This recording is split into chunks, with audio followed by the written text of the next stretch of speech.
Thanks for checking out my throwing unit plan. Everything that you will need to teach an elementary throwing unit is included. The goal of this unit plan is to help teachers appropriately pace a skill unit, to teach directly towards a standard, to assess student growth, and to give your students a fun and engaging way to learn. This unit plan comes with 8 lessons per grade, or 48 lessons total for kindergarten through 5th grade. The pacing guide ensures that students are continually challenged with appropriately paced skills. Grade level outcomes describe how well students are expected to perform by the end of the unit.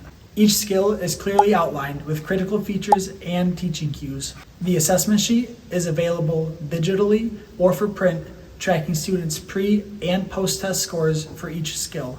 Each skill taught is standard-based and includes a printable I can statement in student-friendly language. This unit plan also comes with 25 throwing games that are described and imaged, and 25 throwing drill cards. There's also an editable lesson plan template in case you want to create your own lesson.